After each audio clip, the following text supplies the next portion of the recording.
Assalamualaikum warahmatullahi wabarakatuh. Nama Wabarakatuh. saya Aldi. Nama saya Fadli. Nama saya Irgi. Sekarang kami akan mempresentasikan proses masuk dan berkembangnya Islam di Indonesia.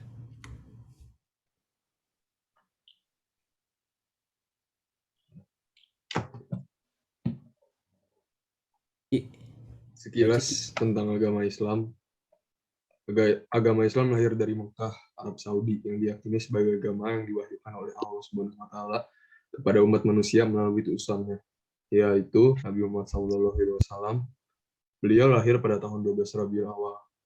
Pada umur 7 tahun, beliau menjadi yatim piatu dan diasuh oleh kakeknya Abdul Muthalib, dan selanjutnya oleh pamannya Abu Thalib.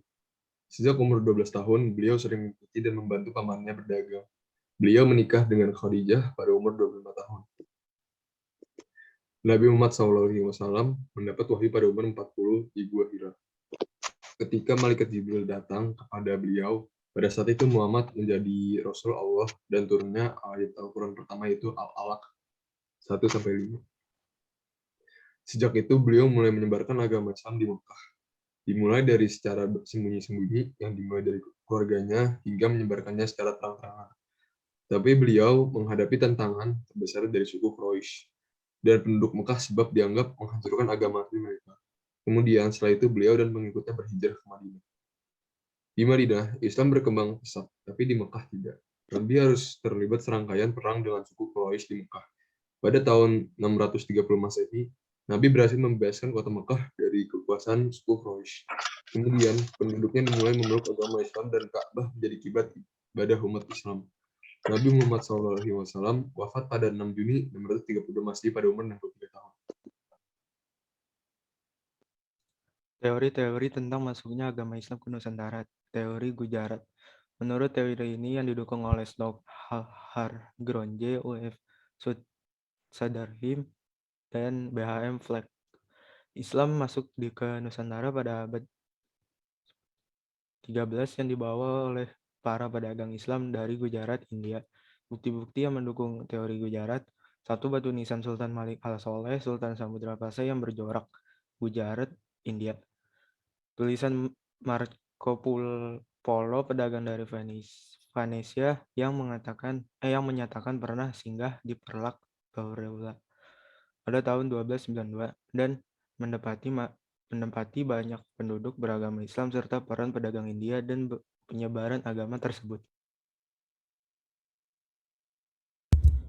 Teori Mekah. Menurut teori yang didukung oleh Buah Hamka dan J.C. Vandler, pengaruh Islam telah masuk ke Nusantara sekitar abad 7 yang dibawa langsung oleh para pedagang Arab. Bukti-bukti yang mendukung teori Mekah. Adanya pemukiman Islam tahun 674 di Baros, pantai sebelah barat Sumatera yang menggunakan mazhab Syafi'i. 2. Adanya makam seorang wanita di Gresik, Jawa Timur yang tertulis atas nama Fatimah binti Maimun, serta temuan sejumlah makam Islam di Trayala, wilayah Majapahit, Trowulan, Jawa Timur.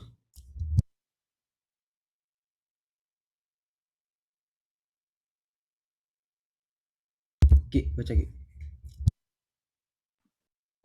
Teori Persia.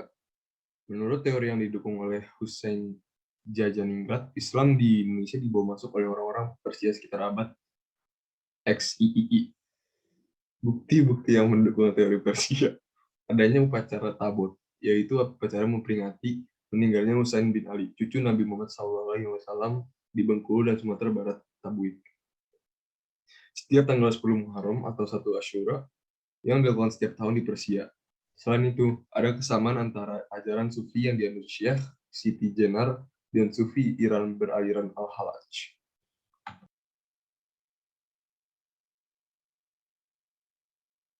Jalur-jalur penyebaran Islam di Indonesia. 1. Jalur perdagangan. Dikatakan sebagai jalur pertama dan utama penyebaran awal Islam. Lalu lintas perdagangan yang melalui Nusantara sangat ramai pada abad 7 sampai 16 menurut Tom Pires. Perdagangan Nusantara dan perdagangan asing dari Gujarat, India, dan Timur Tengah, Arab, dan Persia saling bertukar pengaruh. Mereka sebagian tinggal di wilayah dekat pantai yang bernama Pakojan, memberikan pengaruh hingga ke kerajaan Islam di Nusantara. 2. Jalur perkawinan. Perdagangan, dan juga keluarganya banyak yang menikah dengan perempuan pribumi, putra-putri para bangsawan adipati. Dan dengan anggota keluarga-keluarga kerajaan, persyaratan juga cukup mudah. Perdagangan atau ulama masyarakat perempuan idamannya untuk mengucapkan kalimat syahadat terlebih dahulu. Hal ini menyebabkan perkembangan Islam sangat cepat. Contohnya mula-mula kerajaan yang bercorak Hindu-Buddha perlahan menjadi bercorak Islam.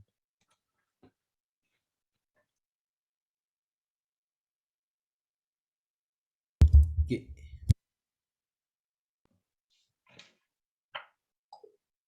Saluran pendidikan. Para ulama dan mubalik menyebarkan Islam melalui pendidikan dengan mendirikan pondok-pondok pesantren di berbagai daerah. Para santri yang menimba pengetahuan tentang Islam lalu menyebarkan ajaran-ajaran Islam ke daerah asalnya hingga ke daerah terpencil. Contoh dari pesantren-pesantrennya, diantaranya adalah pesantren Ampel Denta, Surabaya, dan pesantren Sunan Giri. Selain itu, beberapa ulama atau kiai menjadi penasihat agama atau guru bagi bangsawan keraton. Contohnya adalah Kiai Ageng Solo Selo menjadi penasihat dan guru Sutawijaya, pendiri Kesultanan Mataram. 4. Saluran ajaran tasawuf. Tasawuf merupakan ajaran ketuhanan yang bercampur dengan mistik atau hal-hal magis. Biasanya dalam bidang pengobatan. Tasawuf berasal dari kata sufi yang berarti kain wol. Muncul karena para ahli tasawuf biasanya memakai jubah dari wol. Diperkirakan masuk ke Nusantara sekitar abad XII dan berkembang saat sekitar abad XVII. Ajaran tasawuf banyak dijumpai dalam cerita hikayat masyarakat setempat. Tokoh-tokoh tasawuf diantaranya adalah Hamzah Fansuri, Sunan Bonang, dan Syekh Siti Jemal. Yang kelima, saluran dakwah. Penyebaran Islam tidak dapat dilepaskan dari peranan para wali. 9 wali yang menyebarkan Islam dengan cara berdakwah yang disebut wali songo, yaitu 1. Sunan Gresik, 2. Sunan Gunung Jati, 3. Sunan Ampel, 4. Sunan Giri, 5. Sunan Bonang, 6. Sunan Kudus, 7. Sunan Kalijaga, 8. Sunan Muria, dan 9. Sunan Derajat. Yang keenam, saluran kesenian. Kesenian yang telah berkembang sebelum diperkaya dengan seni Islam, akulturasi. Beberapa bentuknya adalah wayang oleh Sunan Kalijaga, gamelan oleh Sunan Bonang, serta gending, lagu-lagu yang berisi syair-syair nasihat dan dasar-dasar ajaran Islam. Seni sastra juga berkembang pesat. Banyak buku tentang tasawuf, hikayat, dan babat disadur ke dalam bahasa Melayu. Daftar pustaka. Saya menggunakan buku paket Sejarah Indonesia halaman 188 sampai 195 sebagai sumber. Sekian dari kami, mohon maaf jika banyak kesalahan. Assalamualaikum warahmatullahi Waalaikumsalam warahmatullahi wabarakatuh. wabarakatuh. Assalamualaikum warahmatullahi wabarakatuh.